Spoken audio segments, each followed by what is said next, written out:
Hi everyone, welcome to the LIBERcast for 43rd episode of the LIBERcast, and I have the joy of having Nate Cap for a um, discovery and overview of natural law, and I'm really excited about it because it hasn't been covered that much on the podcast. So I'm gonna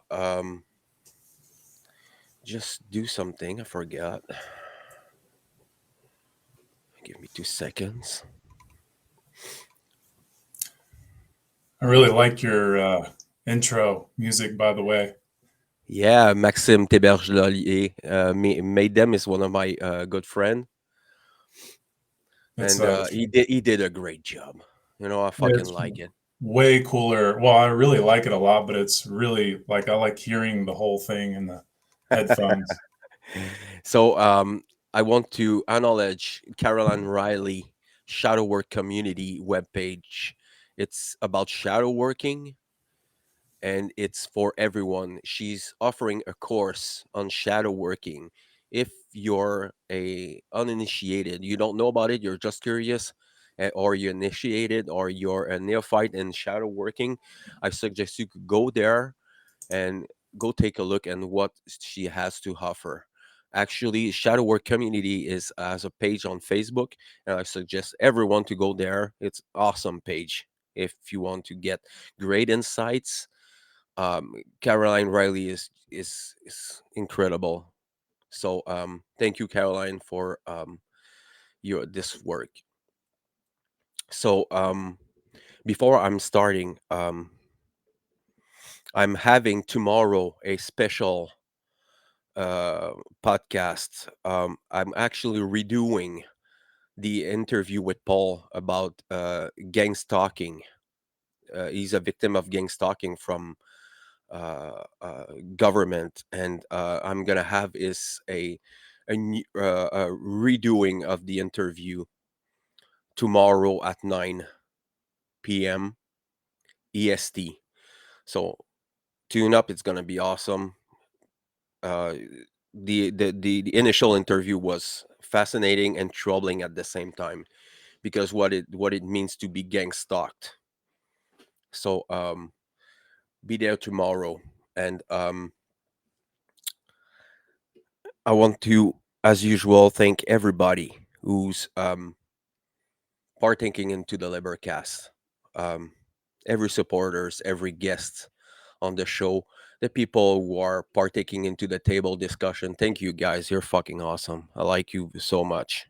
Um, you're making you're making the LiberCast a success. You are the lights of the LiberCast. You are the pillars of it. So thank you guys. So welcome Nate to the LiberCast. Thank you for being there, brother. Thank you. Appreciate it, man. So Um, just every before we oh, go okay, ahead. go on, go on. Oh, I was just gonna say I really love what you're doing with this show. It's been very inspiring, and I just wanted to say that publicly because I think this show has been something that I've paid a lot of attention to, and I think you've had really high caliber guests on so far, and it's been quite a endeavor of great knowledge. So appreciate it, man. So Nate, uh, please quickly talk about your work and how did you get to there and your website and your podcast. I know you have two podcasts, so you can plug them at the same time. Yeah. So yeah, my name's Nate Cap, and um, I have a podcast called Cubbyhole, which can be found at cubbyhole.com. And it is a stepwise progression podcast that I put together with Brandon and Douglas Martin. And basically, we are sharing information about natural law, the occult, mystery traditions, and mind control, and anything to do with helping the self realize the self actualization. And you can also find my work. I have another podcast, another video cast that you can find on YouTube called Outcasting. And that is basically a show where I'm just kind of making, I mean, it was kind of an experimental show just to kind of step out of the cubbyhole and work on video, because I hadn't worked on video before. And I wanted to make something short, somewhere between 5 to 20 minutes long. So that way it kind of whets people's appetite to go in search for more truth, more information at the Cubbyhole website and within the Cubbyhole podcast. As far as my journey, I would just say that I've been on this journey for a long time. I always tell people one of the first places that I realized that things were not as they are is when I went to go see if Santa Claus was going to walk through the door, and it was my parents. And then I realized, okay, there's a lie going on here, and I need to question some things. And ever since then, it's really interesting and funny. I have always questioned reality, and I would say I never really took things so serious until maybe 8 years ago, when I came across Mark Passio's work. But before that, I was definitely dabbling in all kinds of things like Eckhart Tolle and Alex Jones and Alan Watts and even a little bit of Jordan Maxwell. And so there's a lot of backstory to that, but I could go on and on. But once I realized that this information that I'm going to share tonight regarding natural law, once I realized how important it is for preserving this information for progeny and posterity, I realized, we have to preserve this information. We have to live according to, this law that I'm going to talk about. And we have to fight for our freedom. We have to fight for what is true and what is right. And I understand that. And that's what I'm hoping to convey. But one of the things I want to bring up, I just remembered, is that when I was, I guess 25, I was, really getting into caricatures. I'm also a caricature artist, and I got into that world, and I got very popular in that world. It's a lot bigger of a world than you think, and the people within that community were, they're very, very creative, and it's really cool to get around creative people. But what I realized was that if I want to see there be a world where we can make whatever kind of art we want to make and express ourselves, we're going to have to fight for the freedom to be able to do that. Because in some countries, you can't do certain art without some kind of ridicule or punishment or some kind of death penalty, or I don't know. I mean, there's so many places out there, because you have to understand, one of the reasons why we can express ourselves here in America is because we have the First Amendment, right? Now, obviously, we have that. All of us in the whole world have that right, no matter what amendment or whatever piece of paper or bill.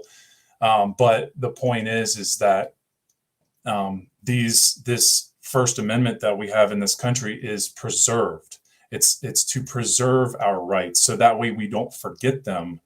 And I think we are definitely collectively forgetting that, and that's why we have to fight for that freedom. We have to, fight to keep it there, because if I want to continue to be an artist, or anyone else that I've done art with who wants to continue to be an artist, you're going to have to fight for that freedom. And I don't mean to carry that or go on and on with that, but I just wanted to state that because that was one of the things that I noticed.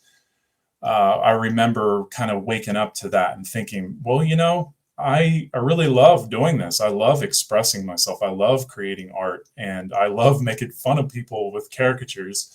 So, because it makes them laugh, it brings them joy, it brings me joy, and it's a really awesome creative way of interacting with people. And I want to see that be something that continues and not be a problem in the future. So, but yeah, that's I once I got into natural law, I really started to understand how vital it was, and I did tons of studying, and I started to put my I started to take in the information, process the information, do really thorough, eclectic work, and then um, start to put it out, start to put it into rhetoric, and so that way people can hear it. And I hope that it resonates with you. Today, I'm going to do my best to say just a little bit of that information, but that little bit is what I believe is some of the most important knowledge that anybody could ever take into themselves and understand and live by.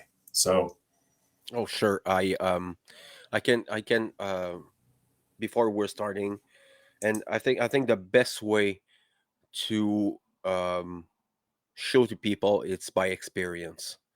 I mean, natural law has been a big turning point in my life, in the means that Mark Bastiol's work saved my life, saved my soul, saved my mind, and the thing that bring brought me back was natural law. And it's when you're natural law are tools for bringing back your power, because it's a meta thing there. It you can observe it, but you have to be very attentive. You have to be really looking.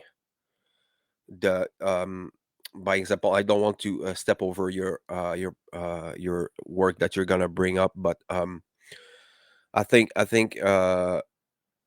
when you understand these principles and really understand them, and you take time to um, meditate upon it and contemplate over them, and you start to see the patterns emerging from these because essentially the thing that people are mixing up is they think this is a dogmatic doctrine, but essentially it's natural law is a form of science. It's just because it has been occulted from everybody mostly nowadays. If you want to know hermetic principles, you go on your phone, you go on your computer, and you type on hermetic principles and natural law, and there's plenty of stuff out there. Ignorance is not a justification for not looking into it, because this is life changing stuff. It's not about your own individual life. Yes, it does change your individual life, but if people take in the natural law, if a critical mass of people take in natural law, it would change the phase, the paradigm that we're living in. This is how powerful it is, natural law, when you really understand them. And sure, people will say their beliefs, their doctrines. Sure, their doctrines, but we're not calling them hermetic principles for nothing. Principles are rooted into our reality. This is things that you can observe in your life. So I'm not gonna step over your work that you're gonna bring tonight. So please, Nate, if you if you will. You cannot overstep or even say these things enough. Trust Yeah, me. absolutely. I mean, we could say the same thing 50 times and still not say it enough. Um, but yes, I completely agree. This is dealing with the occult, which is the hidden. It's the unseen forces in nature. And if we're going to, really take our lives serious and really want to understand why things are the way they are, then we're going to have to look at this truth.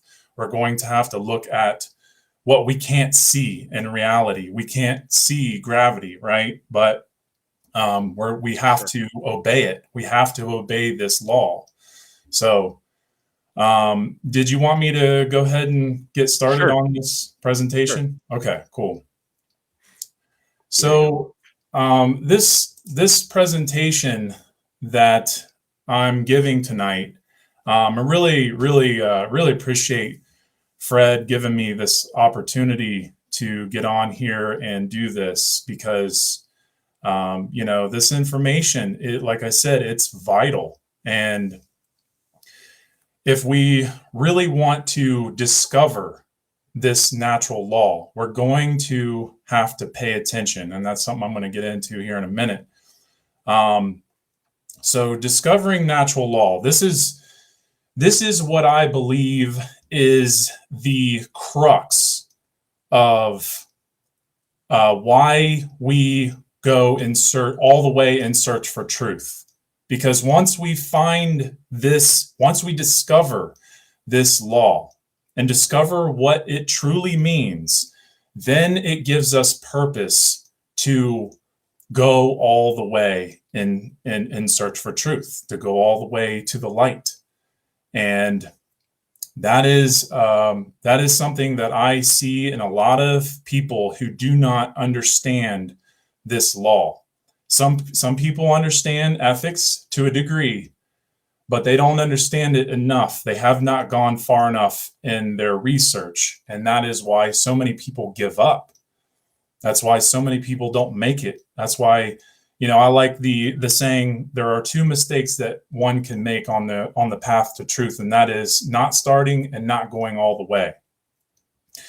And also, I want to say before I go any further, how this is going to work today is Fred is going to ask questions and chime in on every slide if he chooses to. So it's not going to just be me talking. um, so sorry about that. I didn't mean to go right into the mic like that. Here are the topics that I'm going to cover. We have spiritual investigation, look self-actualizing, and then of course natural law. And we can't understand natural law without understanding a little bit of man's law, okay? Then we're going to get into objective morality, what that means, what the science is behind that. And then I'm going to briefly cover teaching natural law and moral relativism. Okay, so what is natural law and why does it matter? How are we affected by this law, negatively or positively? That's very important. Okay. Now, the biggest question I think should be asked is how do we discover this law? And I'm going to do my best to be as simple as possible at explaining how or answering every one of these questions. Okay. And also just keep in mind that the next few slides are not going to necessarily be natural law, but it's about getting to natural law. Okay. So the first thing that we have to have when trying to discover this law is we need spiritual currency. We need to put the time in, to spend time and pay attention to the information. We have to be willing to give up our material currency for a little while. I know that's really hard for a lot of people, where people are only thinking about money and spending money and paying their bills. That's all that's on their mind. But if you really want to know, and I'm assuming anybody who's listening really does want to understand this information, if you made it this far, um, but I really need your time and attention. This information, more than me, needs your time and attention. Okay. And also, I want to say that anybody who is a natural law teacher, I definitely recommend you stay, because you might learn something that that you haven't heard before. Okay. Maybe even just the way that I'm teaching or the slides, it can be very inspiring. So, um, becoming a spiritual investigator. This is about the gift of being able to search out and trace out truth of self. And this is something that a lot of people really have not tapped into. And the reason that is because most human beings have had dominator or ruler or master created installments or programs or systems that have been inserted into their minds, into our minds collectively since birth, which, makes us, most of us, believe that only certain chosen authority figures have the right to be detectives or investigators. Okay? Can I chime in for a second? Yes, And absolutely. if you want to come back to your slide about currency, um, I think this part Oh, is yeah, for sure. needs to be extended a little bit in the sense that uh, the only currency that you have as a human is time. Okay, this is where you choose to put your time, your attention to. So some people will like video games, you know, people like movies, and some people like to have a walk in nature. There's plenty of entertainment and beautiful and empowering things that you can do in the world and spend your time in. But essentially, the thing with natural law is that you're gonna have to sacrifice these things.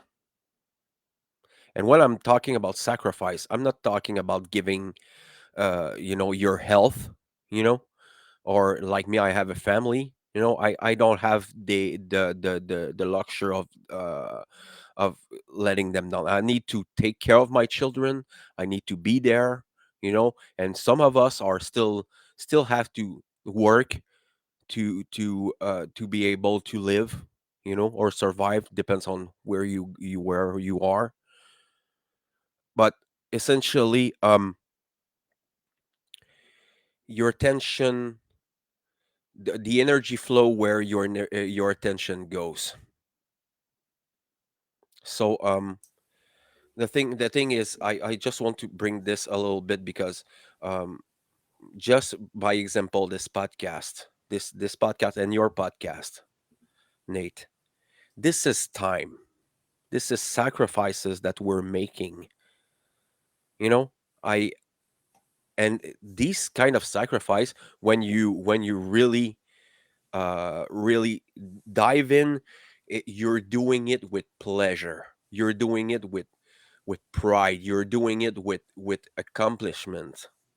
You know that you're gonna grow from it. you know you know that all these beautiful people who are there right now, they're commenting, they're gonna have so much from this.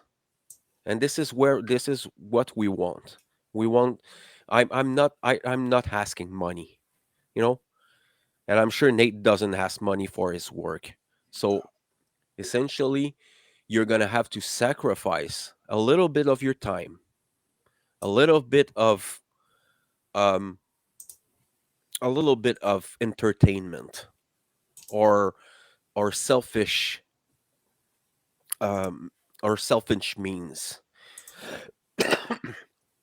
So I'm a little bit inspired by Mark's work in that way, because he has um this beautiful way to say it.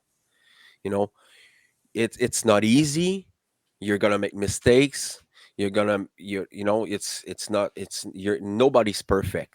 You know, so essentially you have to put time in it. It's like you're putting your time into natural law, you're putting time into yourself, and you're putting time around you for the people who share your life. That's it. Absolutely. Very well said. Yeah, it's just, making sure that we are finding or making time to give to the self, to give to this amazing life, to the creation, and that's something that a lot of people have not discovered yet, that they are living within a creation. And giving time to understanding what that means, giving time to understanding who you truly are, is about appreciation to the creation. And so this, spending time right now listening to this is the spiritual currency. You are finding a way to unfold your soul, to reveal your soul, because you're starting to become more conscious as you listen. So, Abs- Absolutely. There maybe I think there's something that I wanted to touch in your next one. Can you bring it up? yep, Um. So I think it's we went through that, you know. So um. So yes, I mean the human predators, you know, these people don't want you to get enlightened. They don't want you to. They want you. They don't want you to do the spiritual work. They don't want you to get into that. You know, they would lose everything, because this is all about consent. yeah, absolutely. So yeah, I mean, so when it comes to having this, belief that only certain chosen authority figures have the right to be detectives or investigators, this is the materialistic mindset that many people are holding within themselves, even willfully, just to. Um, Sorry, I'm getting a pop up here that's really annoying. Hopefully, it doesn't do anything to the show. I'm really sorry if it does. no But problem. but this is all about keeping people from self actualizing.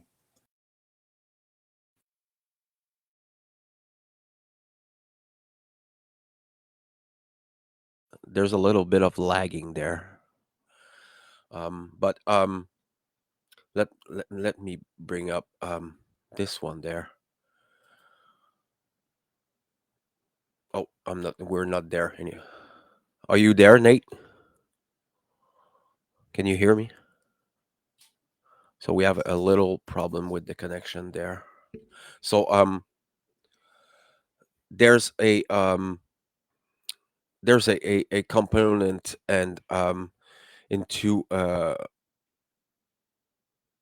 um these authority figures that we need to um that we need to clarify there. Okay, until you're not shackled into chains, or you're not in prison, you still have the freedom to take in and take the time to get into the inner work, because essentially natural law are component of the external world. I mean, the macrocosm. The macrocosm is the bigger things, the patterns, and we can get into fractals and things like that. But it's not about that. It's more about um, um, the exteriorization of behavior, and it's applicating, and you can do it with your inner self. So I don't know if Nate is gonna come back. Maybe he tried to restart his stuff, but I'm gonna keep on. So this this component of natural law is essentially to achieve equilibrium in your life. It means that you need to balance some part of your some part of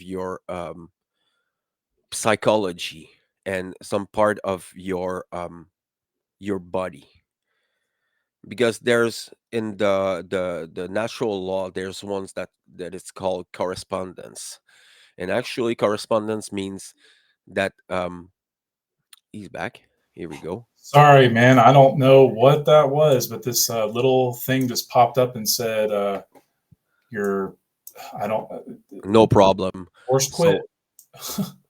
So I was telling that to people that there was a principle that would call the principle of correspondence, that there's the macrocosm and the microcosm, and natural law is bringing all this together and shows you the thing and tells you how and what to look for achieve this equilibrium in your life, because essentially life is about balance. Natural law is about balance. When you get into these things, you're gonna encounter, when you look into your own patterns, when you're looking into your own psyche, when you're looking into your own behaviors and all these subtleties that you need to look, there's natural law will essentially give you back your power to balance it. And I mean, I mean, this is so powerful for the people who give time into it. And this is what we're talking about, because before we had this little thing there. But it happens, we have to keep on and go back to it, and then nothing is perfect, and we're here to grow. We're here to to see and look for each other's into this work. So essentially, um, the LIBERcast was born from the effort and the understanding from natural law, essentially. So, Nate, you back, man? Yeah, I'm back. I'm sorry about that.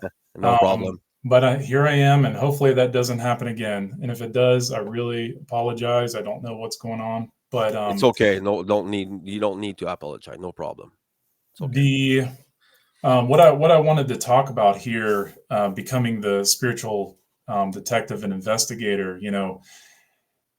People, humans, have spiritual tools that they can discover within themselves. And this is what this is part of understanding what it means to be spiritual, because once we discover these tools, then we can start to understand ourselves and heal ourselves and help others heal, because it's about understanding that others are suffering, and as one suffers, all suffer. And that's not a religious statement. It's about understanding that we are all part of each other.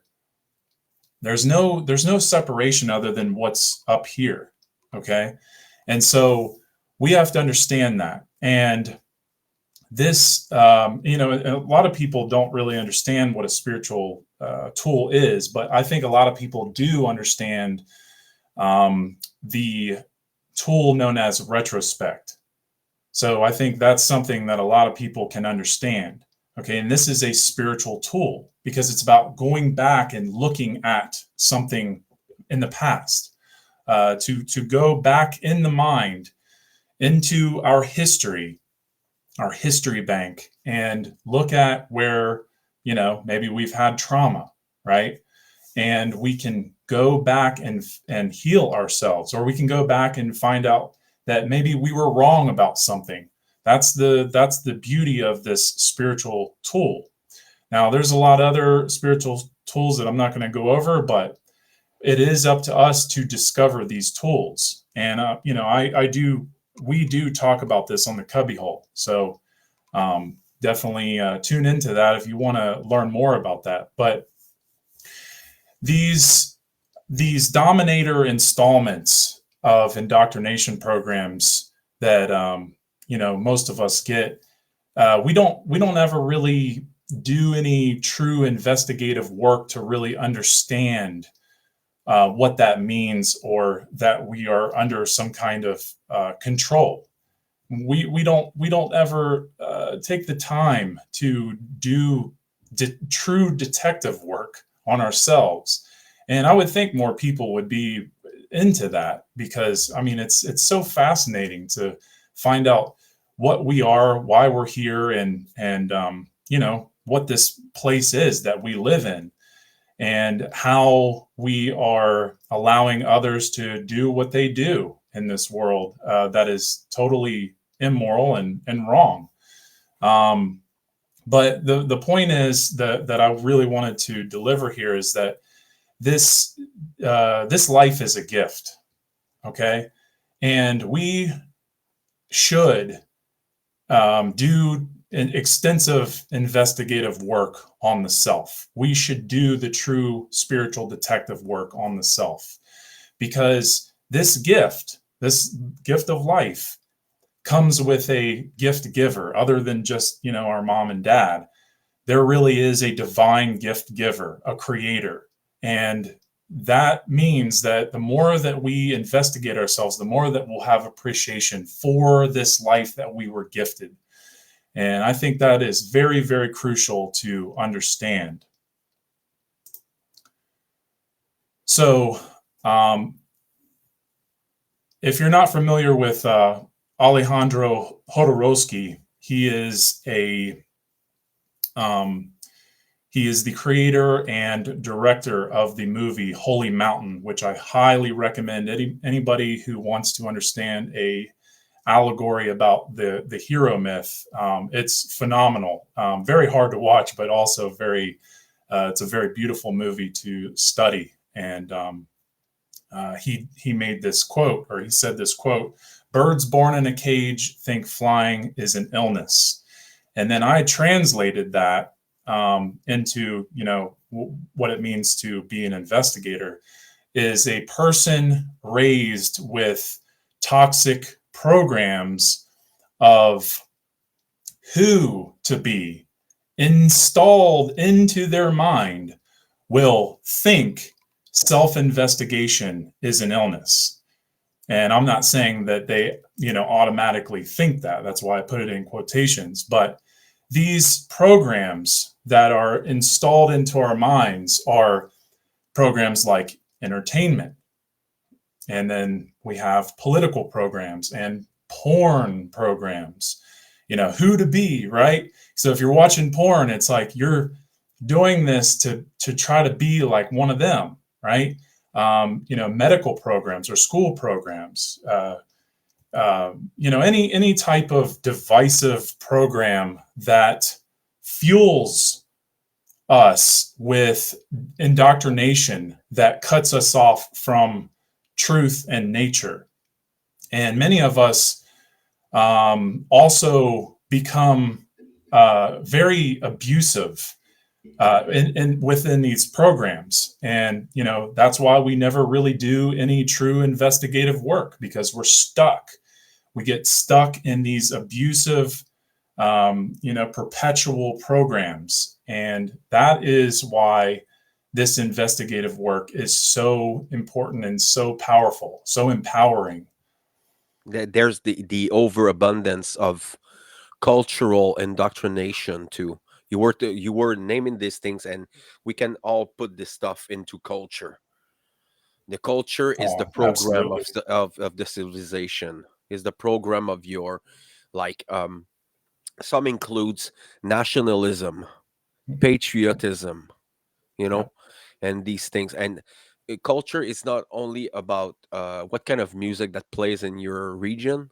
It's not about what movies are in your countries. It's about the religion, Absolutely. because this is all about mind control and religionism, Yeah. essentially. Anything to cut us off from source, Yep. to keep us in a perpetual state of mind control because we're easier to be controlled in that state of mind. It's the overstimulation Yeah. to where there's so much stuff that are thrown in your face, in your brain, in your ears, that you cannot concentrate on getting back into your own work and your inner work and exploring your own temple and cleaning up, because this is all about cleaning, essentially. Yeah, it is. Wiping our mind to wiping the installed program that I was talking about out of our mind. The Dominator installment. It's about reinstalling natural law back into our mind, or nature. So, and you'll I think anybody listening to this all the way through will start to understand what I'm trying to say, or what we're trying to say. So, let's get back to natural law. Natural law can and should be discovered by the individual through, and really that's the only way that anybody can really truly understand it. Obviously it's built into us, it's built into the fabric, but becoming aware of it, doing the self investigation makes us become more aware, which means we become more, um, we start to observe more. And so once we observe more, then this is part of understanding how to do the thorough research, and then contemplate on what we discover, right? So it's a very, very, um, I would say it's an arduous task, but it's one of the most important tasks of a human being. If we truly want to see things get better, especially in our surrounding life, in our own personal life. So it is very important to break down the words that we're speaking of. So, what is natural and what is law? Well, natural is not caused or created by human agency or by accident. It's not caused by man. It is what is inherently and inseparably existing in nature as a result of natural forces. It's based in reality, it's based in nature, and it is definitely based in truth. Okay.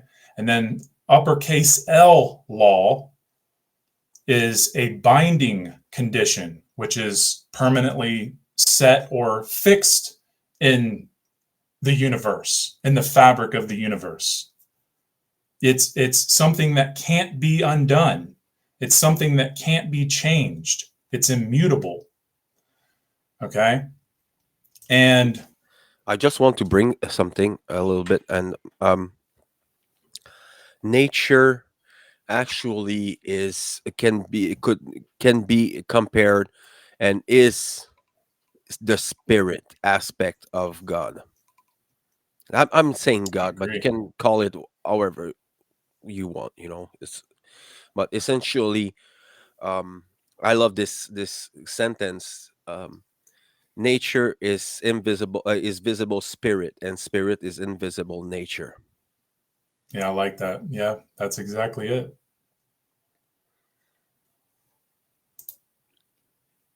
So yes, we have we have the solution right in our face.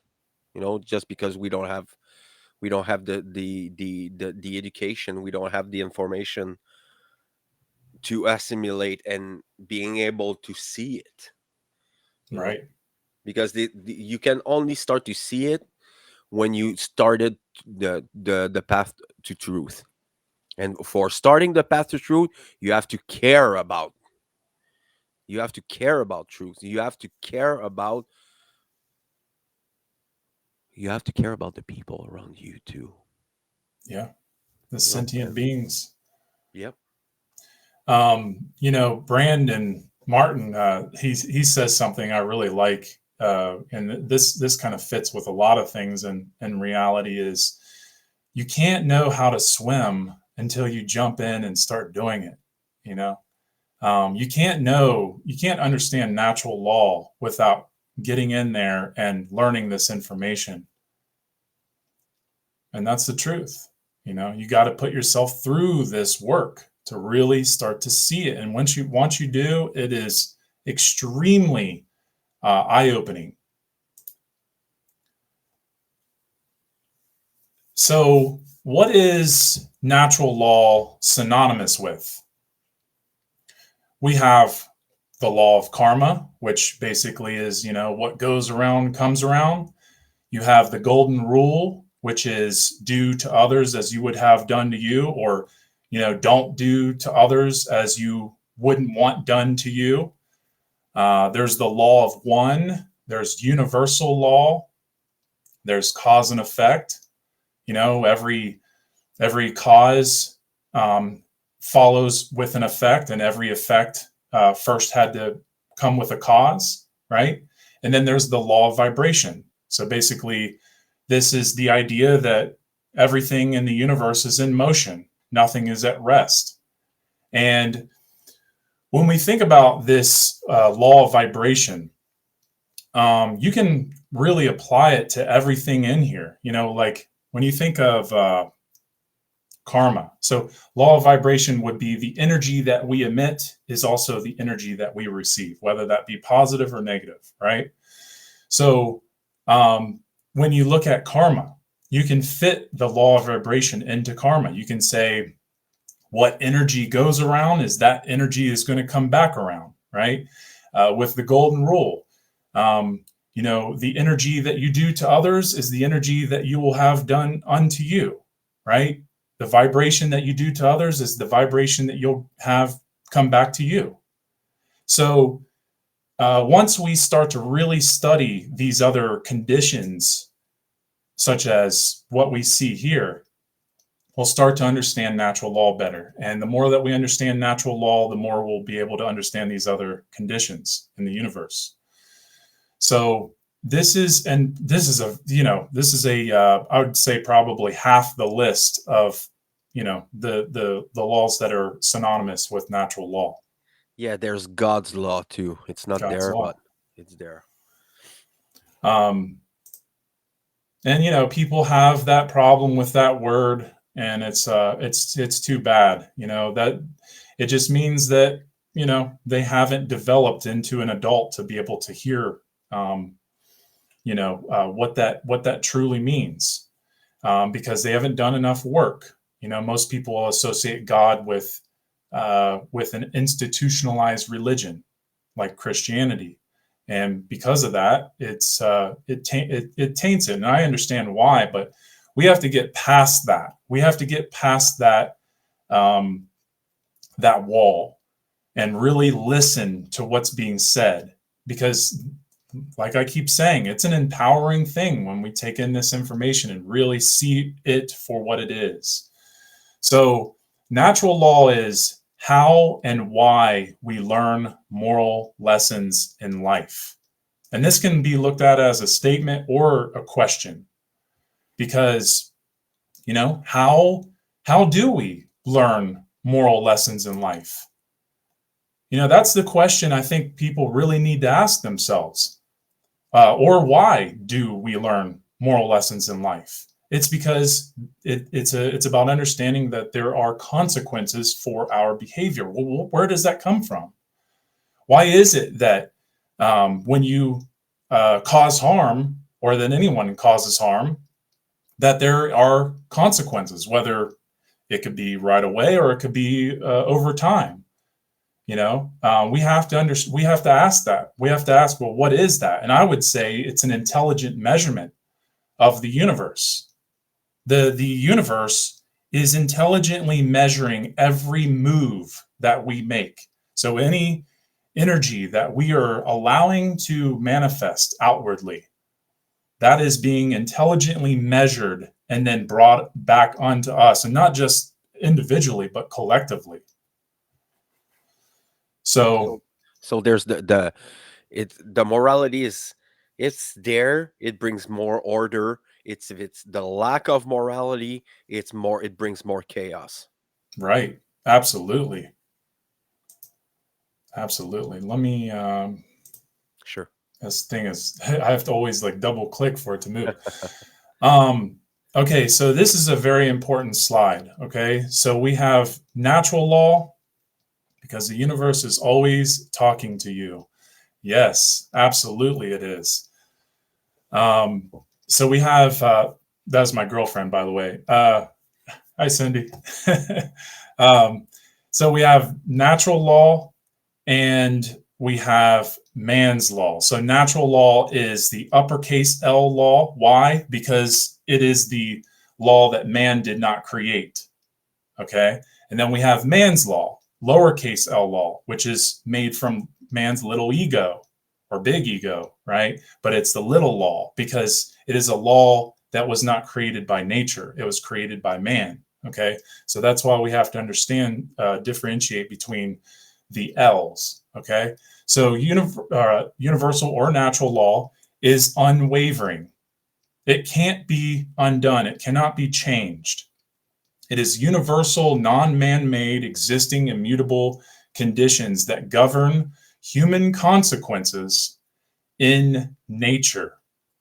It is a discoverable science, and all beings with the capacity to know right from wrong are bound to this law, which means you are bound to this law, I'm bound to this law, and any human being that has a neocortex is bound to this law because we all have the ability to understand this information. All of us. So no belief is required for this law to operate. And that is very, very important to understand. Okay.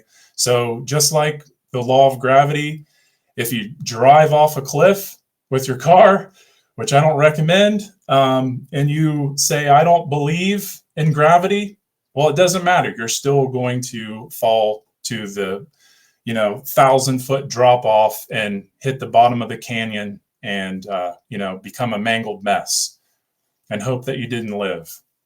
So it does not require belief, and that is a big difference between natural law and man's law. So man's law is always wavering. It is always arbitrary.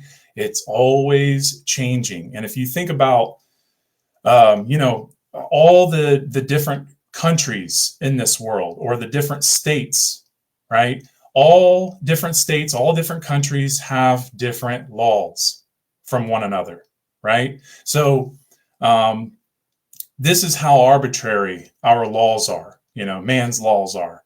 Is you can go in one state and have a big bag of a special green leaf plant with flower buds, and be arrested, and if you resist arrest because you don't want to go to prison, you could be killed, you could be murdered, right? But then you go across the border into the other state, and it's not legal, or it's legal, right? And you're able to have that same bag of green leaf plants with flower buds, and no one's going to mess with you.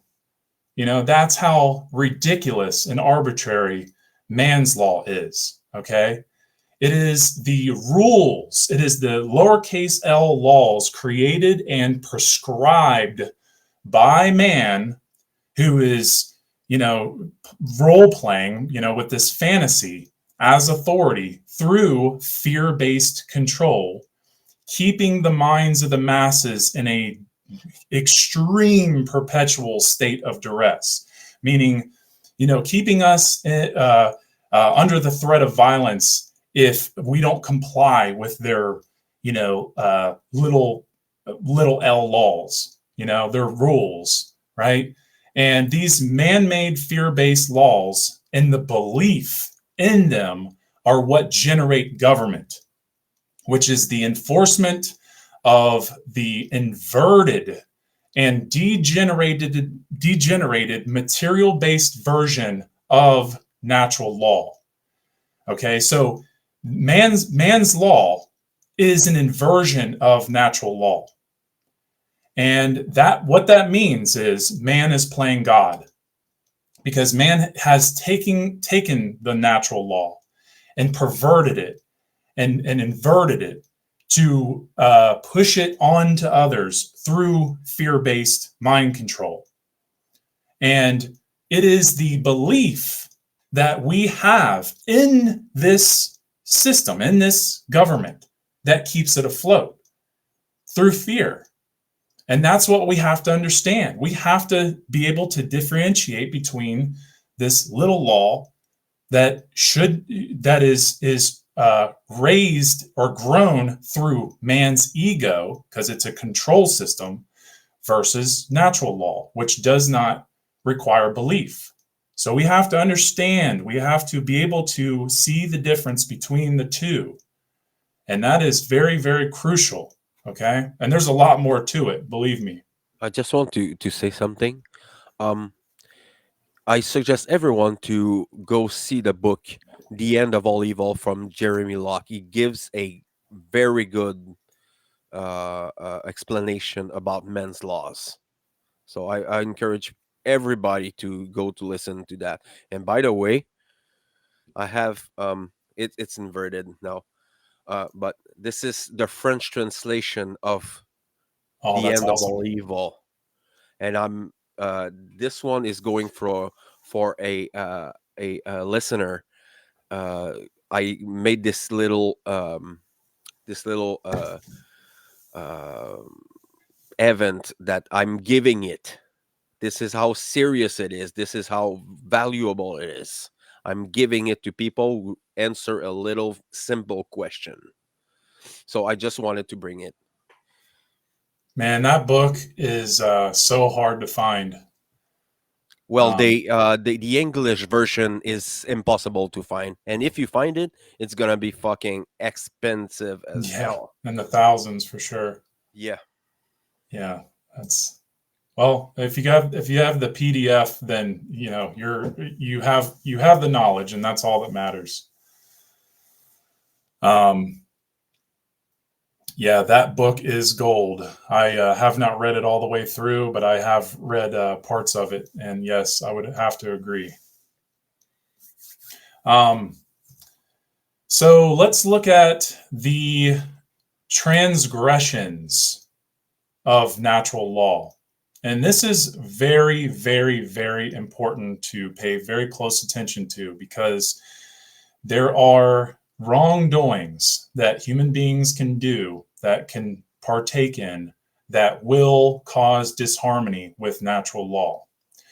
So, first, we have murder, rape, assault, stealing, trespassing, coercion, and willfully lying. And these are 7 transgressions, 7 wrongdoings.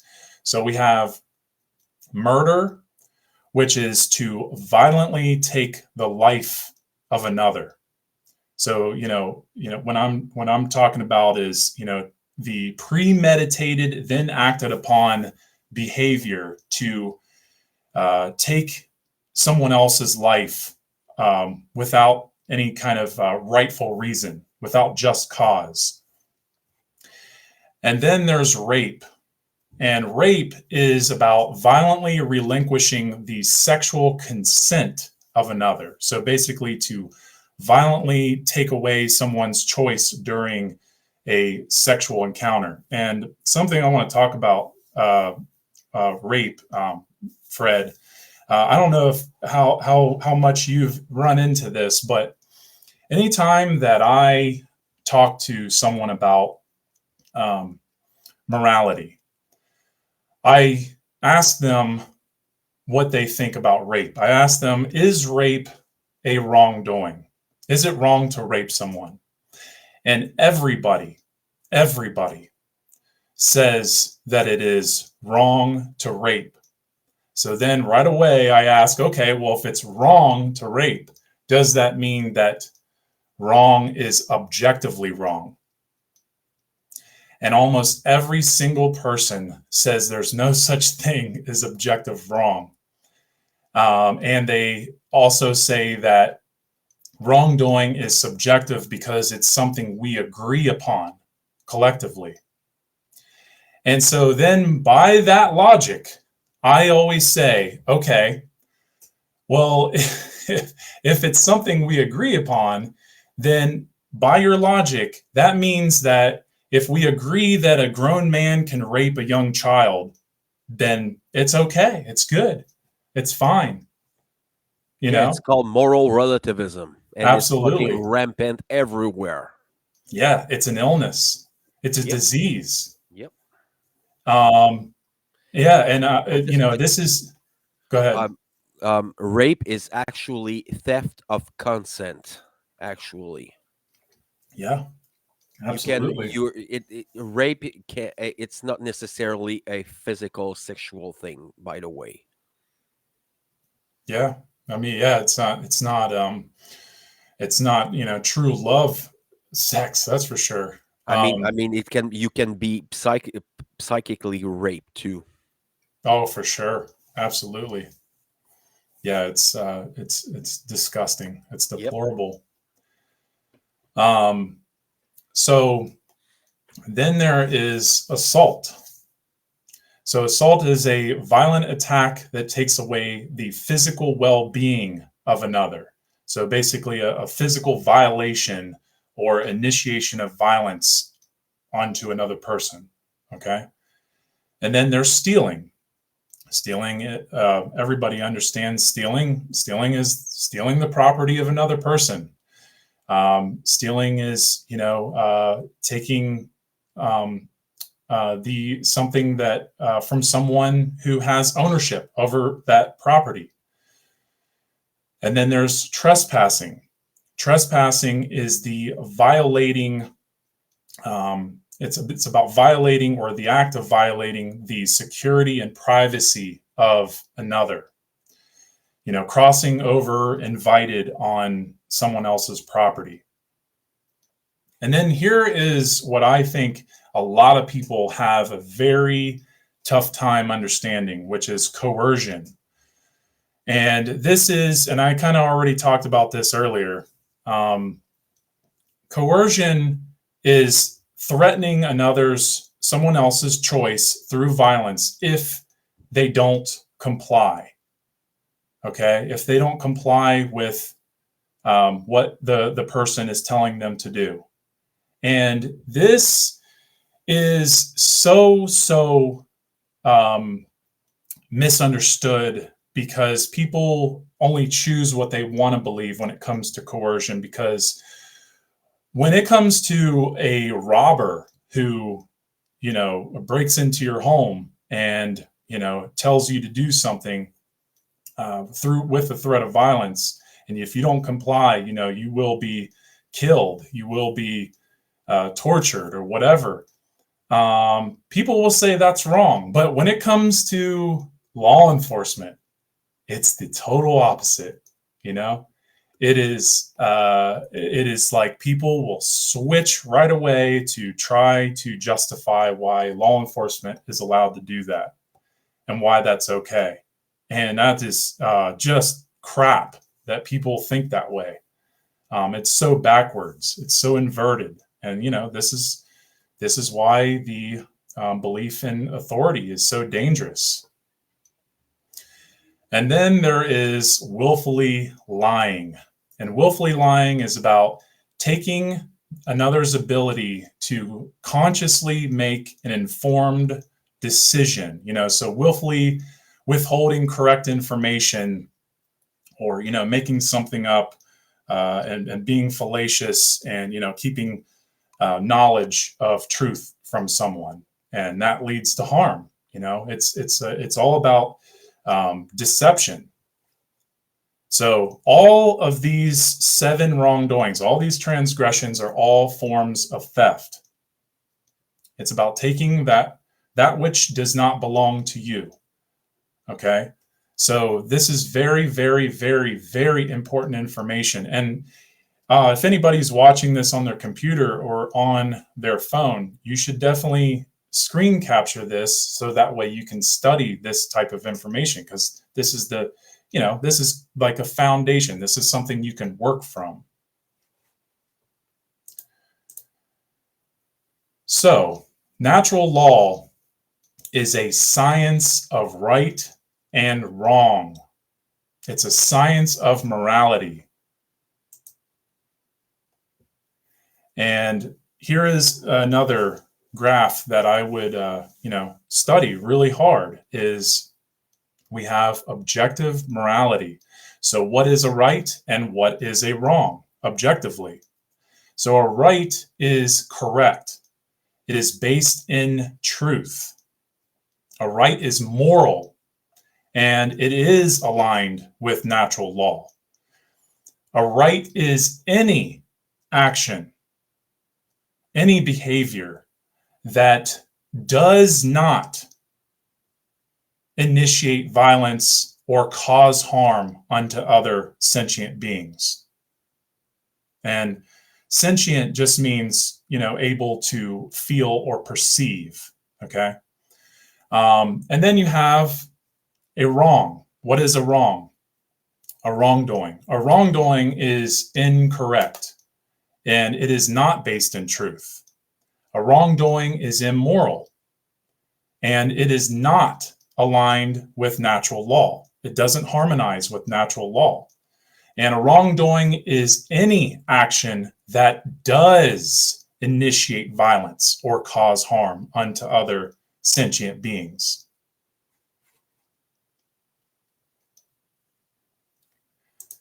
So, moral lessons wouldn't exist if objective morality did not exist.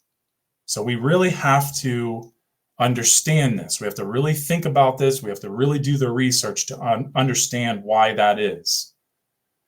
Okay, so any type of lessons that we've learned where it has to do with harming others and we get consequences for it, there's a reason for that, because objective morality exists.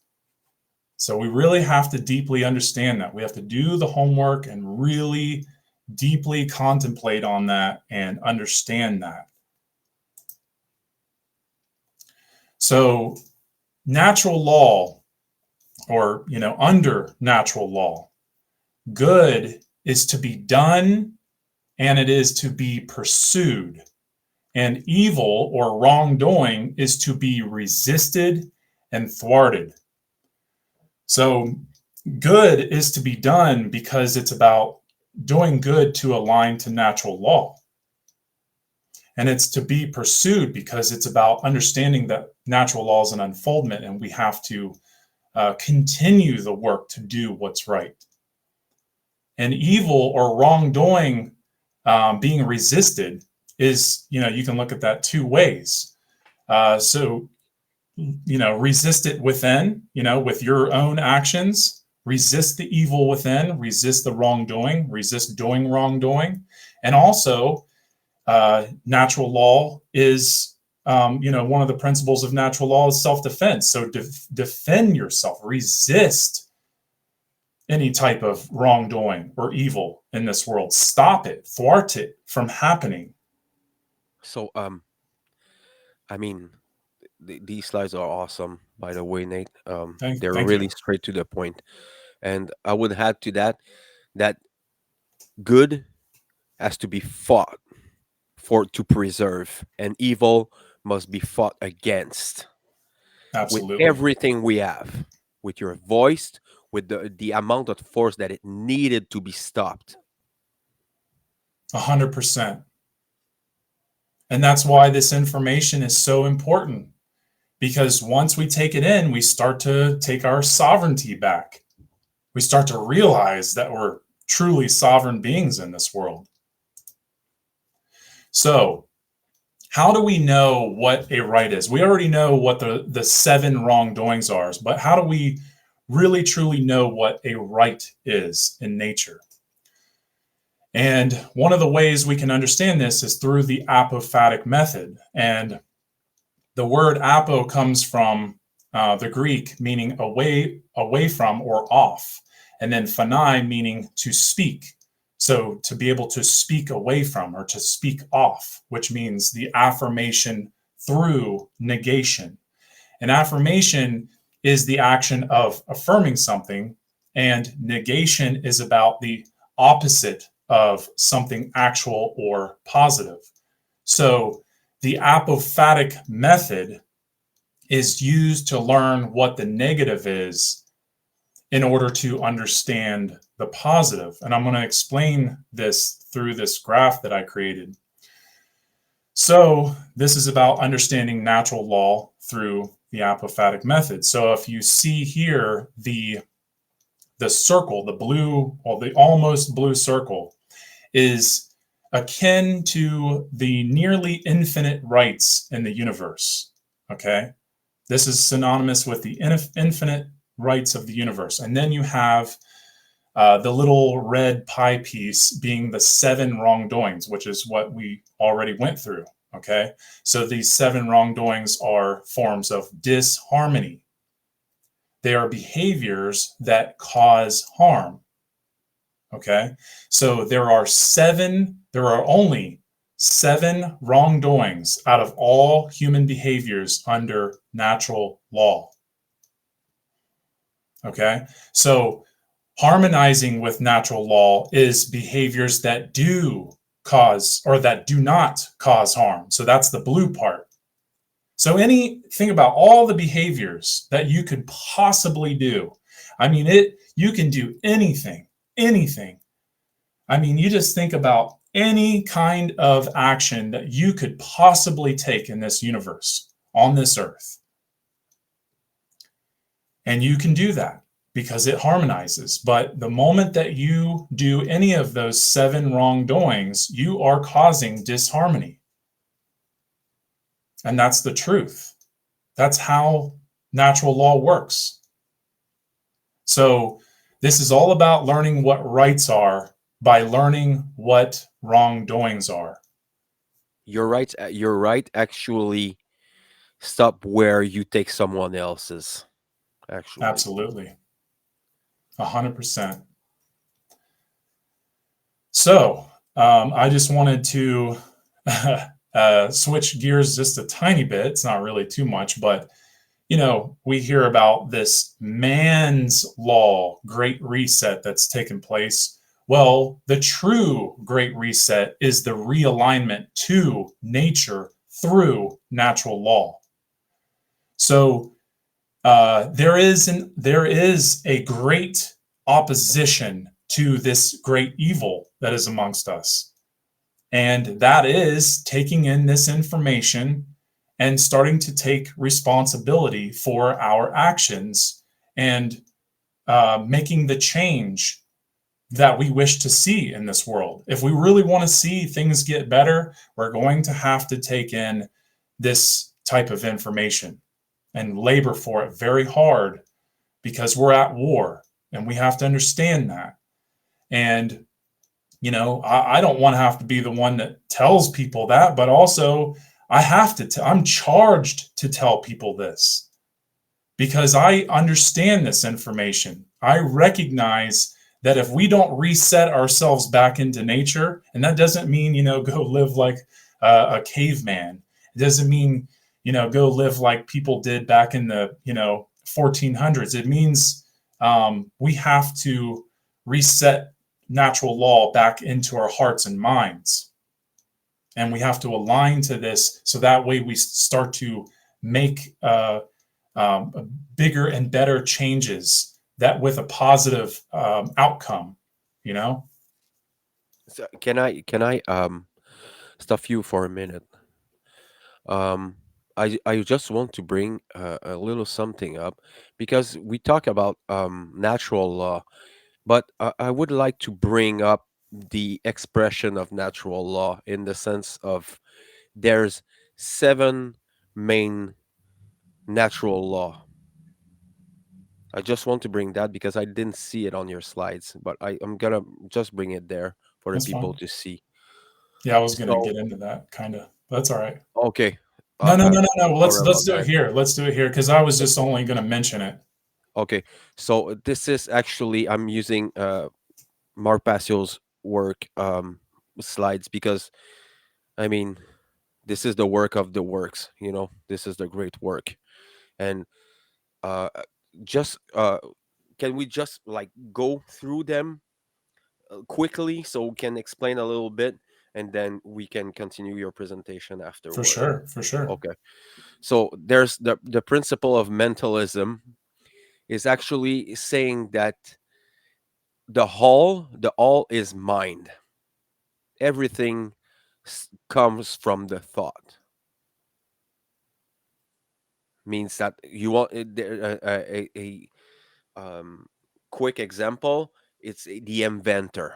The inventor will create in his mind before making it for real in the material world. This is a, I mean, it's a quick explanation, but it's pretty much it. And it means too that there's no separation at the same time. There's no separation between the stars and us and the animals and the plants and all these all the natural aspect of our world. You want to go with correspondence, Nate? Yeah, the principle of correspondence, I think, is the one of the most beautiful, powerful keys amongst all these. Now, I'm not saying it's more powerful than any of these because they're all equally important. But the principle of correspondence states that as above is likened, or that which is above is likened to that which is below, and that which is below is likened to that which is above. So, one of the things that I think is so fascinating is, when you look at like a snail with like the curve, like the spiral of a snail, that corresponds to a calic on the head or a hurricane or a tornado. That's a very simple way of understanding the principle of correspondence. um, but it also has to do with the understanding that there are unseen forces in nature that we cannot really totally, I mean, we definitely can't see them, but we can understand them through this principle.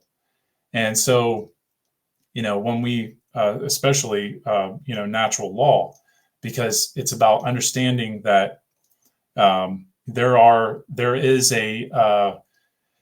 is a way that natural law works, that we can see an action happen, yes, but how that goes around and comes around, we're not going to understand.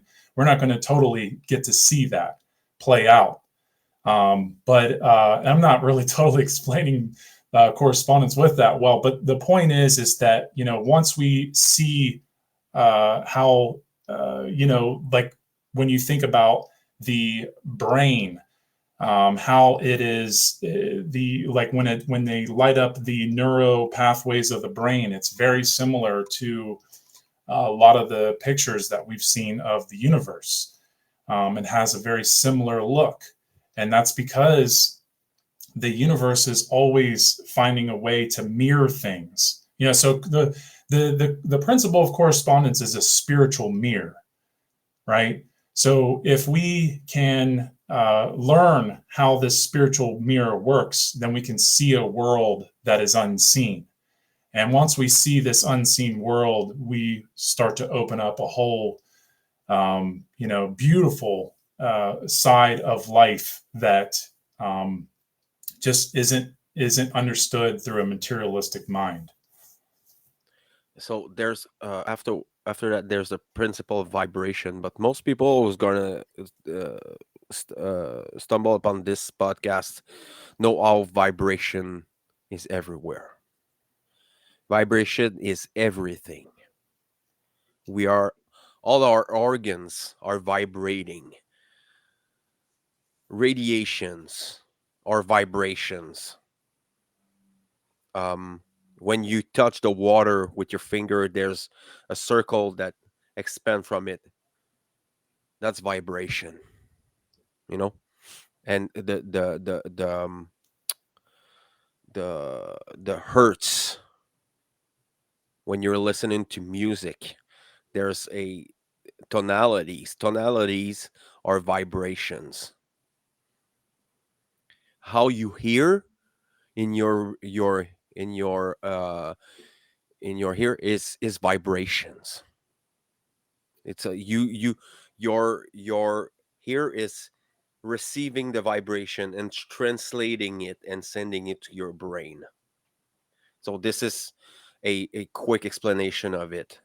And then afterward, there's polarity. Can you explain it for quickly for people? Yeah, I wanted to say something about vibration. It's very Yep. interesting. Like when you think about, like if somebody was playing a violin and one of the strings breaks or something, it sends a shock wave through us, right?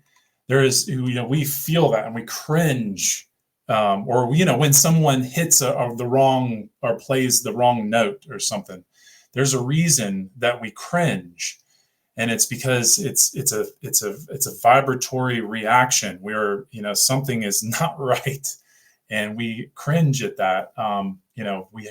We respond in that way.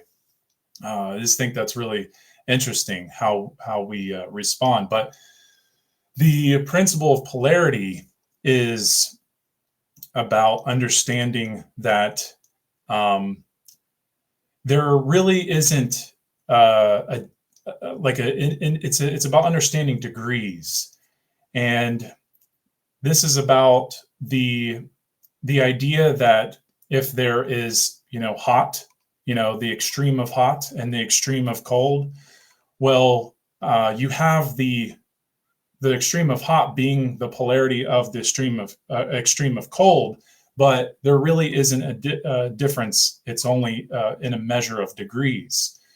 So there's really no separation. But polarity is about understanding tall and small, and black and white, or you know wet and dry. So if we can understand that there are degrees in between, then we'll really start to understand the extremes. So that's what polarity can help us understand. Um, so go ahead and go with rhythm. Rhythm is actually the cyclic aspect of universe. You can see it in uh, the study of history and the history the history of civilization. And if you are really in touch with your inner in your temple and inner work, you're gonna see these rhythm. This is the waves and the undertow. There's always this movement all the time, and it's and in the macrocosm and in the microcosm in your body, in nature. There's rhythm, there's cycles all the time. This is how it is. This is uh to the oh my god, I always forgot this word, but it's impermanence. The you can call it the principle of change too. um I think it's Right? in all other things, but it connected together. And then quickly, the principle of cause and effect, you touch on it a little bit. Yeah. There's you Causality: for every Yeah, cause, there causality. follows an effect, and for every effect, there first had to be a cause. Yes. And the principle of gender, the gender, that means that there's feminine qualities and masculine qualities on every aspect of the universe and life. So that's it for Yeah, the gender principle. I mean, all those principles are so powerful, and I'll get into that a little bit more as we go through.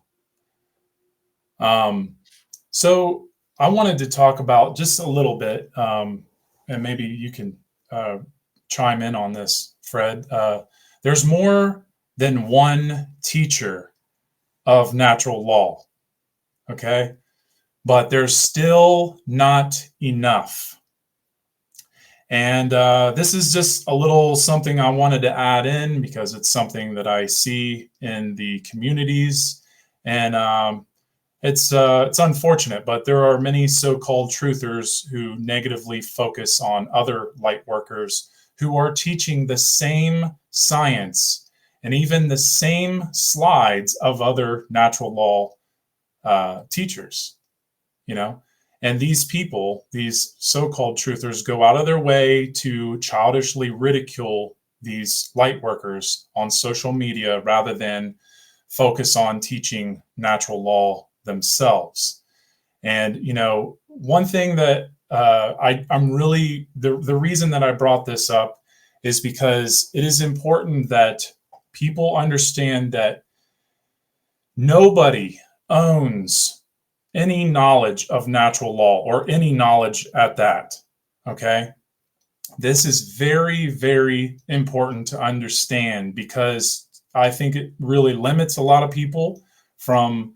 I mean, even you just shared a slide from Passio, and that's because it's like we appreciate his work and we appreciate the slide, and it's just really unfortunate that there are people that will go out of their way to make others feel bad, and that doesn't mean don't give credit to any other light workers who have or natural law teachers, like Thomas Aquinas or Mark Passio. These people have really revealed natural law quite a bit, and especially Mark in these times.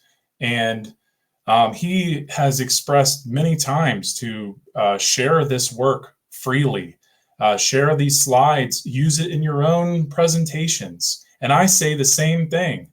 And, we have to recognize that we are at war and there's no time for this infighting crap. We have to help each other and use what we can while we can. And, I was even talking to Fred before we got on this presentation on the show. And I was talking about how, when I first started doing presentations, I used a lot of different researchers' slides. None of, well, I used maybe a few of my own, but I use a lot of Mark's too. I used what I could because I wanted to get the message out there, and that's really all that mattered. And I'm pretty sure I gave credit to him, but even if we don't give credit, there just does not need to be this bashing crap, because it's like, there is so much more important ways that we can use our energy. And as it says in the bottom of the slide, become a natural law teacher and stop with the fighting. And I want to add something because I think you make a good point there.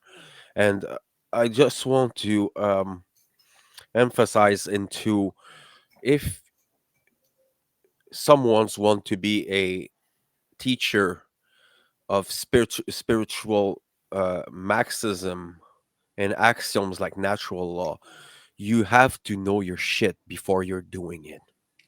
Yep. You cannot just fucking learn it by heart without understanding it, you know? And I don't want to take too much time because the presentation is going, but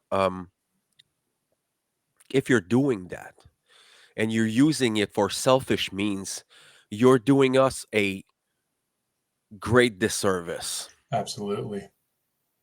Some people will get empowered by natural law, and they will get empowered by the occult knowledge, and they're going to use it for selfish means, money, fame, etc., etc.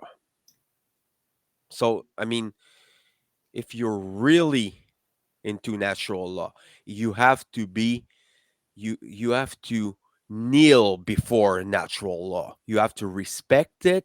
You have to treat it as gold, because it is gold.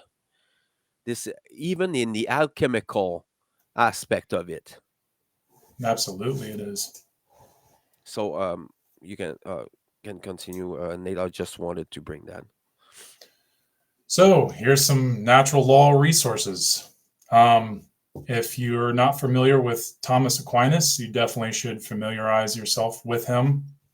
Um, and there's also, well, you have a really good book called On Law, Morality, and Politics, and definitely a good read and definitely a good study. And then Richard Witherill, Right is Might. I think that's a fantastic ethics book. And then you have Immanuel Kant, this book right here, The Fundamental Principles of the Metaphysic of Morals. And this man definitely understood natural law, but it is very difficult to read. It's a different type of English, but I highly recommend looking into that. And then, of course, who we've been talking about, Mark Passio, his natural law seminar, which is where I learned most of what I know of natural law.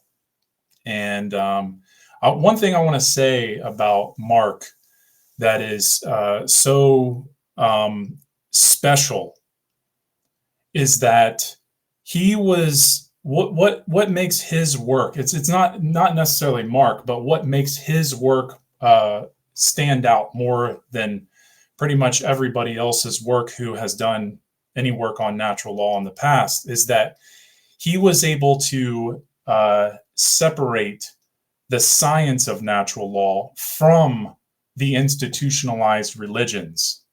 That's what makes his work so great. And I just wanted to, you know, really emphasize that. And then, And kudos to Mark Passio, by the way. yes, Um, God damn, this magi there. I consider him a magi. Um, and his work is invaluable.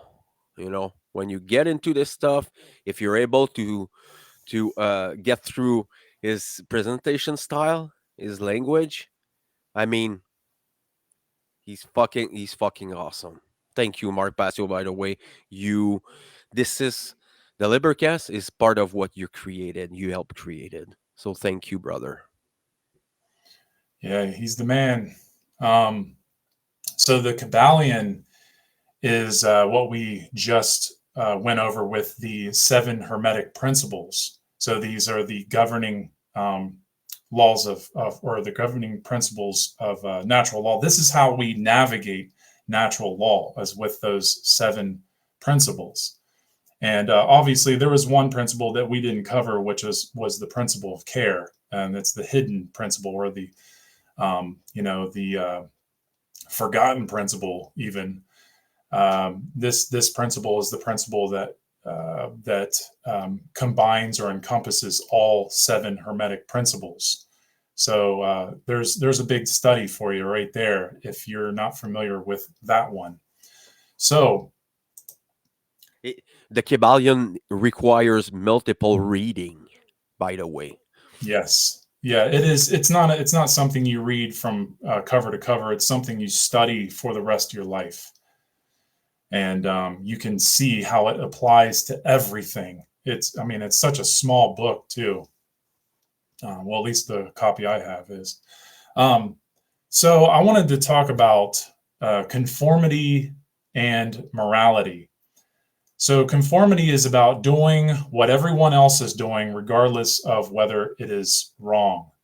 And this is a very, very easy way to get through life. This is about conforming to man's law. This is about doing whatever it takes to go along to get along, just going with the flow. And it takes no work, any true work to conform. or to be part of a hive mind, or a negative hive mind.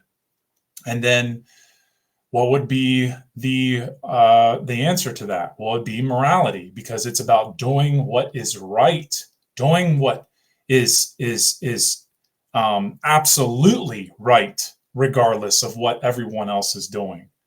Okay, because this is about understanding that right. This is about understanding objective right and doing the right thing, because not because you think it's the right thing. You're doing the right thing because you know it's the right thing to do. Okay, and that's something we just learned. Well, what is a right?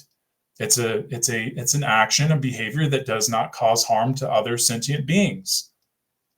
But with conformity, this is what creates moral relativists, people who think that morality is subjective, and as long as everybody else is doing it, I'll do it too. Even if it does cause harm to someone else. So if we have that mindset of conformity, we're going in the wrong direction. We're disharmonizing with natural law. It's not And because 1 million people are doing something wrong that you have to do something wrong. You have to follow them. And this is what conformity is all about. yeah, yeah, I mean, we've seen plenty of conformity in the past few years. It's, man. Do Um, you, do you know this story? Uh, by Piper, I think. This flute player who's bringing the little children on the edge of the ravine. This is um, actually I've this is heard of a it. story. This is a metaphor um, um, for conformity and the sheep mentality, the horde mentality.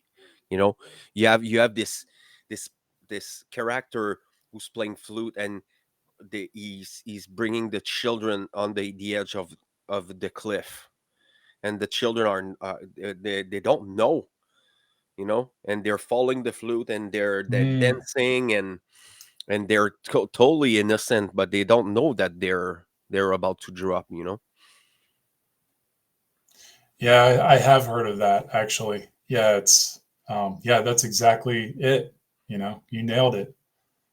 I just saw somebody from Facebook said that's the real confusion of our society now, between legality and morality. Yeah, Yep. conformity is part of believing in the legitimacy of legalities. Um, that is very true. And and in the book that I talked about earlier, he says, Jeremy Locke says, men's laws are lies to take your freedom from you. 100%. Yep, that is very true.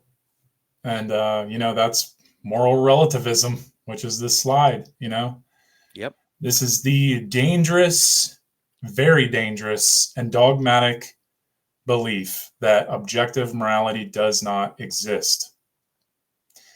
And this is part of believing, moral relativism. You might as well just say that people who buy into this are people who are okay with a grown man, uh, raping a young child. That's what they really are saying. To put it as harsh as possible, that is what they're saying. And this ideology, this belief system, is what leads to so much destruction in this world, which leads to suffering and slavery. Hedonism, yes, 100% hedonism. Hedonism is very, very destructive. Everybody just wants to have fun. Ignore the negative. That's part of the New Age movement. the hedonism movement. Yeah, and you were talking about this and talking. I was asking this question for to a few people.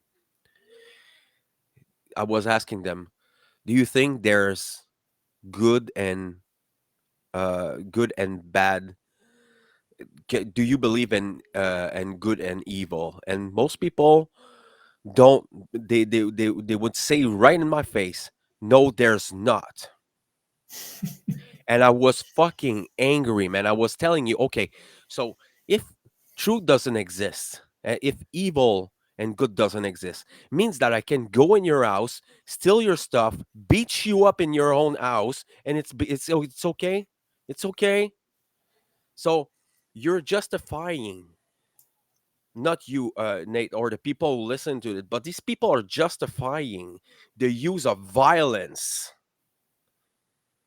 and the absurd ignorance that we're we're like fucking we're swimming into this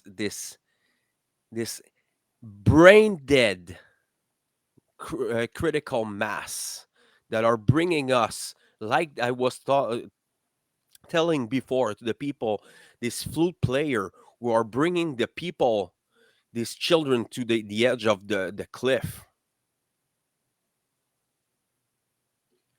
I mean, they're adults. They're grown ass people who are telling me that truth doesn't exist. So I want to bring something because Brendan uh, said that in the podcast that we did. So if truth doesn't exist, if you're telling me that truth doesn't exist, is it true, or you're lying to me? Right. Is it that simple to debunk this? You know, Yep. it's crazy. It's Yeah, they're crazy thinking. right. They're the same people that say there's no such thing as knowledge, or no, no, not knowledge. There's no such thing as knowing. Sorry, there's no such thing as knowing. Well, how do you know that? Right? Yeah, it's the same backwards thinking that people have, and this doesn't. I mean, it's really not thinking at all. It's very like extremely small thinking. There's hardly any thinking at all. There's no contemplation. There's no real um, you know meditating on any of these ideas. It's just I'm going to say what the first thing that comes to my head, and make my opinion worth knowledge. That's how people think. That their opinion is worth more than the knowledge of more. It's funny because a lot of people who are very opinionated seem to be all about trust the science kind of people, you know. And it's funny because when you understand that science means having knowledge, then it's like, okay, well, if you don't have knowledge, how can you even want to trust any type of science if you haven't even looked into it? It just doesn't make any sense. How people are just very spiritually bereft. They're very illiterate in so many ways because they choose to be. People choose to be this way, and You're it's too polite, man. You're too polite. Just tell it how it is. People are fucking spiritually dead inside. yeah, Okay, some of them just fucking told, "Oh, I'm just gonna. It's gonna be me, me, me. All about me. All solipsism. Solipsism is a good example of moral relativism, and these people are fucking dangerous. yeah, yeah, because their belief, especially in a world of mob rule, it makes it very difficult to avoid people with their opinions as something that can be that can manifest as violent over us, over the people that are principled, the people who do care. We have to deal with people who don't care, the people who don't care about this knowledge because they're too busy being hedonists. They're too busy having fun because that's all that matters. As long as their bills are paid and they got some money to spend on some, entertainment or drugs or whatever, that's all that matters to them. They don't have the value system. They don't have the principles. They don't even want to investigate what that means. They don't want to investigate the gift because, like I said earlier, it's about avoiding this inner detective, this inner investigator that we all are gifted with. This is part of our being, and we're ignoring it because we're ignorant, most of us. Not you guys that are listening, or you, Fred, but all the majority of the people Yep. seem to be in this mindset, and um, it's devastating. But that's why we're doing this work. The great work is trying to reach what you would call the sleepers, the walking sleepers, or something like It's that. You the sleepwalkers. Sleepwalkers, yeah, Yes. same thing. Yeah, it's we have to try to ignite that kundalini energy to wake up in people, to get with it. And I've thankfully seen some people start to merge out of their shell, and I'm very thankful for that because, man, I mean, without that, it just makes hope seem hopeless. um, and moral relativism definitely should be investigated. People really need to look into this if you truly care, if you really want to see things get better in this world. It is about changing who you are within yourself, and then you will see the world change because you're part of it. We are. I'm part of it. You're part of it. We're all individually part of this world, of this universe, and as we change, that is interjecting that good positive energy into the aggregate of consciousness. It is, as more people start to become conscious, the more the world becomes conscious. And that's how it works. But also at the same time, the more conscious we become of the world and people, the more we see how uh, deadened people are inside. And it's a big it's Yes. an ugly It's thing to see. pathetic. Yeah, It's pathetic. yeah, it is. I think I have one more slide here. Yeah, so natural law is the science, the science of natural law is a constant unfoldment of morality for the evolution of the human species. And aligning to this law generates freedom, which is the opposite of the last slide, which is moral relativism, which generates slavery and suffering. And So, it, I mean, even the dark occultists know that.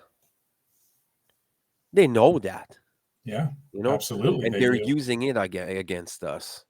You know, this is why we have Buddhism around, salvationist religions, that these people actually think that God decide everything in advance, Right. that we have no control over our lives, no control about our destinies. I mean, I don't believe in destiny, but some people do, you know. I think we're I think if you take the work, you're going to take back the power, your inner power, and nobody can take it away from you ever, because it's not, you cannot touch it, you cannot smell it. It resides into the voice, it resides into consciousness. And this is natural law is simply a a basis for moral behavior. Even even if people like you brought out before gravity, even if you don't believe in it, okay, even if you're a flat earther and you think that everything is magnetic, if you jump from a cliff, you're gonna fucking die or hurt yourself seriously. It doesn't matter if you believe in it or not. It's not about belief. Belief builds prison wall around you. Natural law is about knowledge. It's about knowing. It's not belief. And until people get these rhetorics and get these axioms and these maxims, we're going to continue to have what we have now: debauchery, confusion, slavery, chaos. This is what we have. This is what people thrive for. Because you told us earlier, Nate, what are people thriving for? Pleasure, selfish means, even the spiritual movement, Yep. even in the spiritual movement, you have all these people like roaming around telling us that we need to go into 5D. I don't give a fuck about 5D. I'm in the 3D world. I'm in the spiritual world all the time. There's no separation between spiritual world and physical world. Absolutely. You don't have to meditate during like 12 hours a day to go into the spiritual world. You're already in it. You just have to unveil it. It's not because you can see it, you can smell it, you can touch it, that it doesn't exist. Red what infrared, ultraviolet. You cannot see it. It doesn't mean it doesn't exist. Love. Even now we have the people discussing this. What is love? Can you like quickly go, Nate, and explain what love is? Love, the way I understand it, is the laboring for understanding the world that we live in and the self, because this is about consciousness. So, as we understand ourselves, we can understand the world, we can understand each other. And the more that we unveil about ourselves, the more that we recognize that we are not here to be ruled by man, because we're doing the work. We're doing the internal work to understand sovereignty, which means not a slave. That is a labor of love, and we will start to see, we will start to feel love for the self when we become more conscious of the self, when we start to become more health conscious, when we start to become more mind conscious, when we start to become more conscious of the programs that have been installed into our minds. And this is about reconnecting to nature. But, really, what goes beyond love, which is this really the same thing, but it's the highest form of love, is agape.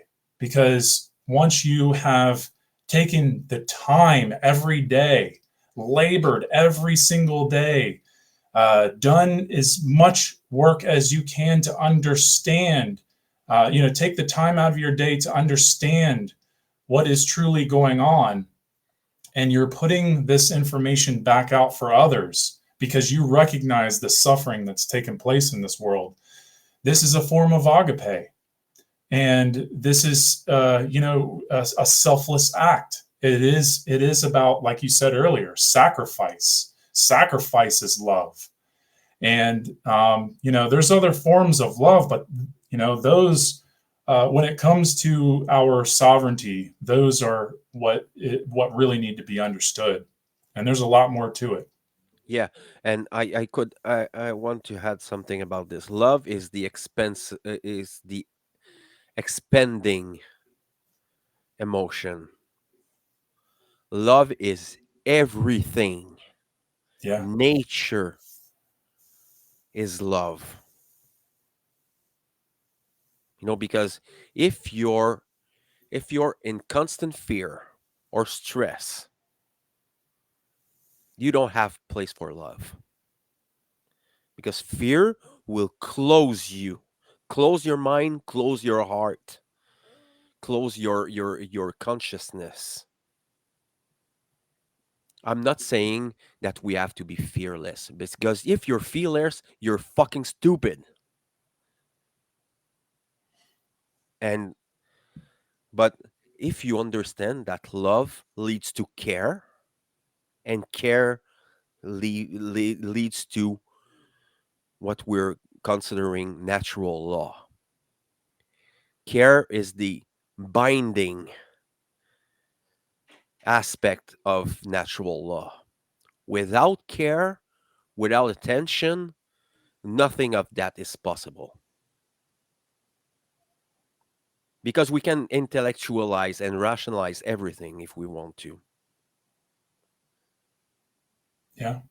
But it's not about intellectualizing things. It's about intuition. It's about it's about growing up in this world where we are into a mass kindergarten,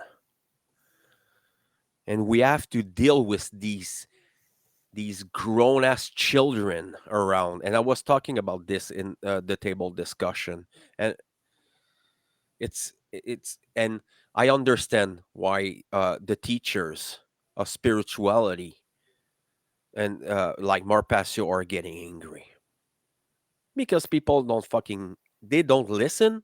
They can hear it, but they don't listen. If people would really understand what natural law and the occult would bring, the paradigm that we could change, we wouldn't be there talking about this. We would have this utopian world that we want to. We really care about freedom, love, understanding, and compassion and empathy, because you cannot have that if you don't understand these things. You cannot have that if your if your parents didn't show you what empathy is. You're not gonna do it. You're gonna turn out a narcissist. You're gonna become something that it's not required in this society. We don't need more narcissists. We We need have more. plenty. We need more teachers. We need more intelligent people, and not intelligent in the intellectual. We need people with emotional intelligence, because your intelligence is basically it's your compass. If you're not in control of your emotions, then your emotion will control you, and it's a bad thing. You can see it everywhere now. All these 2 years and a half, maybe almost 3 years now, that we have seen this crisis where most of people lost their damn mind, just because of what? Because of words. This sorcery has come from one thing: words. They were spelling fear into people. And this is one of the thing that it's so important that people realize that magic is in spelling. This is not a coincidence that we're using these words right now, because true magic is in spelling things.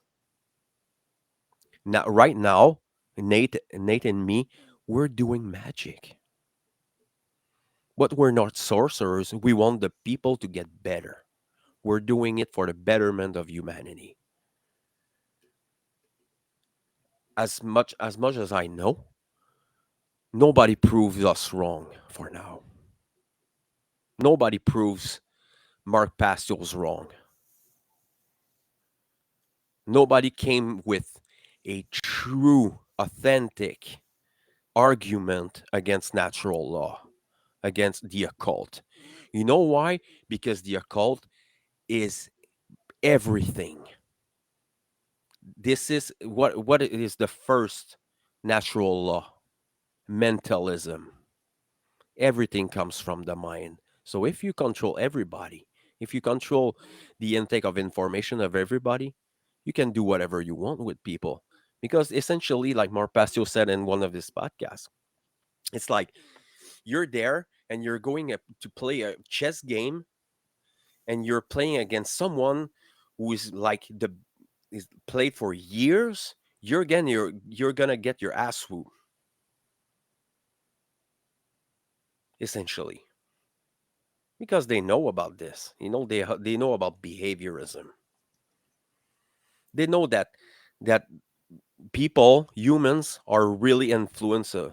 They can be very, very sensible to influence. And yeah, Jean Vincent just made a French. I can tell and translate a little bit. Means the conscious is it peels. I cannot translate because it's a little messy, but essentially, um, it propaganda is essentially bringing more pills on the top of the onion. And consciousness, when you're in true consciousness, you're getting these pills out, Hmm. because there's conditioning, there's propaganda, there's cultural indoctrination, and you have the intergenerational mind control too. Your parents will bring you more of mind control, the own their own mind controlled behavior into. So I I mean, we're 2 hours in. I was telling you, it's going very fast. Yeah, it sure When did. we're talking about natural law, man, and the occult, it can go for hours. Oh yeah. I mean, we could go another 20 hours and still not cover it all. So Um, we're I'm just gonna. Do you want to add something well, I just before really we go? liked what you said about the magic because, yeah, magic is the light. It is about being a light bringer. It is about bringing light into the world for the advancement of the human species, for the evolution of the human species. So that means that um, this information can resonate. This is to inspire people. This information is to inspire you to recognize something that has not been talked about or taught in our schools. It is not really talked about anywhere, but it is something that hopefully, I mean, I don't do this to be deceptive, and it's obvious because I'm doing this because I know it is the right thing to do. We are doing this because Fred and I are doing this because it's the right thing to do. Other light workers, other natural law teachers are doing this Yep. because it's the right thing to do. And we wouldn't waste our time doing this if it wasn't the right thing to do. We don't actually, I don't make any money. Fred doesn't make any money. Other natural law teachers don't make money doing this. So it's a labor of love. And, there are sorcerers out there, though, who are performing tons of dark magic on us for their own benefit. And I'm really glad that you brought that up because, this is something that people are not aware of because they think that magicians and sorcerers are something only in movies, or magicians or people who pull rabbits out of the hat only.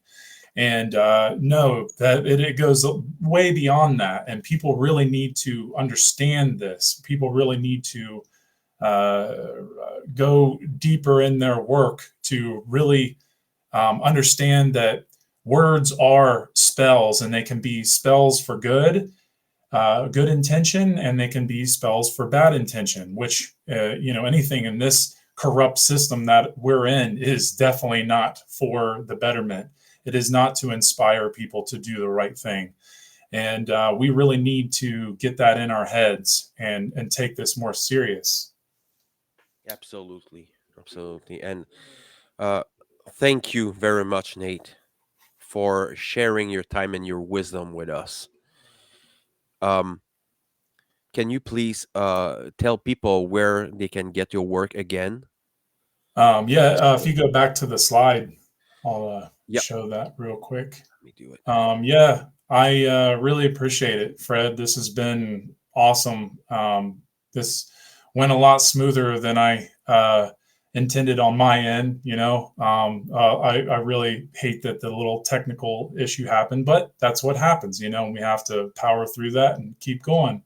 Yep. So, yeah, if you want to find more of my work, you can go to cubbyhole.com. That's CUBBYWHOLE.com. And you can find, if you go there and click on Nate with the word outcasting, you can see all my great work. And also, you can follow me on Telegram under Outcasting with Nate Cap, where I do weekly videos and updates.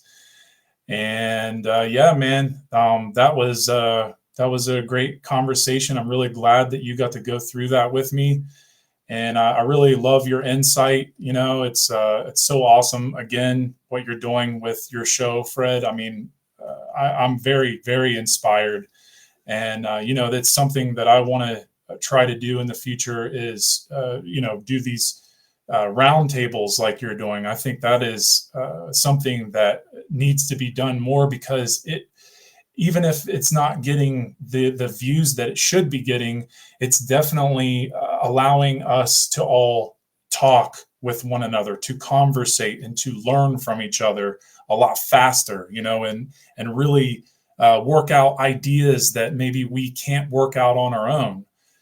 So it really that's what I felt from last week when I did that conversation with you guys. I really felt that some of the things I wasn't totally understanding, I really was like seeing the refinement from the conversation building.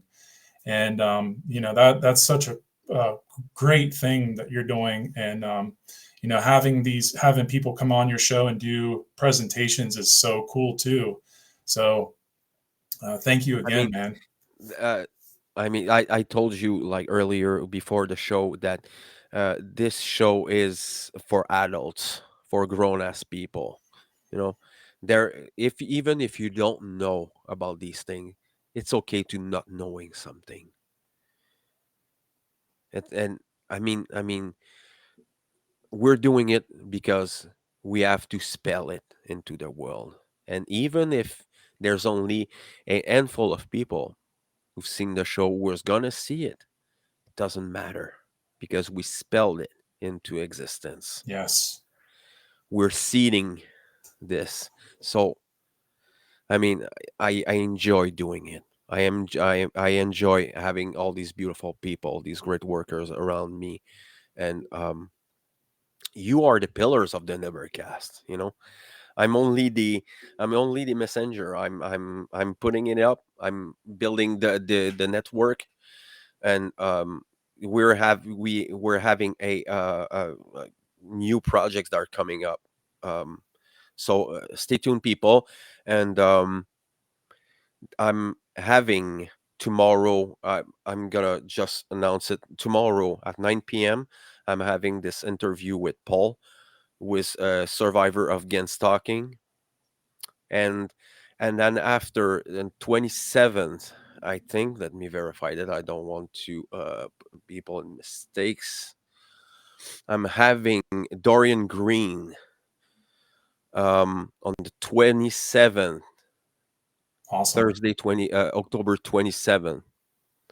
Talking, it's gonna be a French conversation about natural law and morality, and because I try to cover both language, so and after that, there's the table discussion that happen every week or almost every week, and it's always awesome. The table discussion we're having, sharing wisdom, sharing knowledge together, and like you say, Nate, I'm listening, and I'm learning all the time. I'm learning all the time to listen to you guys.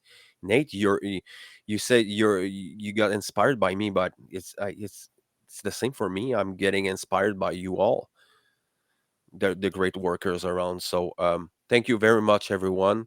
And we're 2 hours and 10 minutes and 11 minutes, so it's going very fast. And I mean, I have to go to bed, and I have this. My great work is waiting for me tomorrow. Tomorrow in the morning, my children, they are my great work. So thank you very much, everyone. Thank you again, Snake, and we're gonna see you in the next one. Have a good night. Thanks, Fred.